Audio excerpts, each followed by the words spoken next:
With Call of Duty returning to boots on the ground, it is going to bring back a large portion of the fan base that had left the game behind. While the multiplayer is what most players buy the series for, I would argue that the most important part of this historical title is how they implement the single-player campaign. In Call of Duty World at War, they chose to highlight the Eastern Front between the Soviets and Germans, and the Pacific Theater between the Americans and Japanese. This largely was a smart decision since other World War I shooters at the time had focused on the American involvement in North Africa, Italy, and France. I was originally really excited to see that Battlefield 1 was going to showcase multiple fronts and years of the conflict. The problem that really let me down was the distance from the depressive conditions that the war had, and also no personal connection to the characters you were playing other than the original tutorial level. I want to give you the 5 battles or campaigns that need to be included in the single-player campaign for Call of Duty World War II. So let's begin with number 5. At number 5, the invasion of Poland. While often looked at as a rollover, this campaign of the war could be shown not only through the eyes of the German soldier, but also through the eyes of the civilians persecuted by the SS and German Wehrmacht, especially for an American audience that largely sees the war starting in 1941.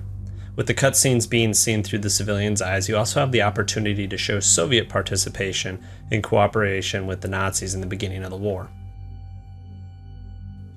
At number 4, Operation Market Garden. Not every campaign in Europe was successful for the Allies. Operation Market Garden was an airborne invasion of the Netherlands. While successful in the beginning, the German counterattacked and pushed the invasion back.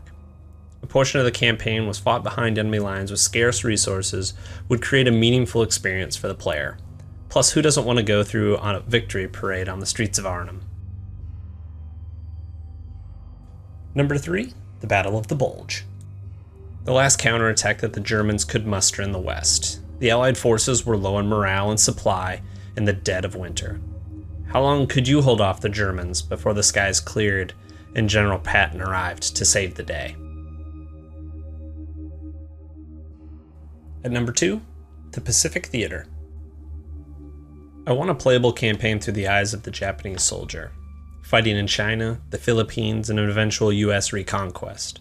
The war through the eyes of an average Japanese infantryman not indoctrinated by the government.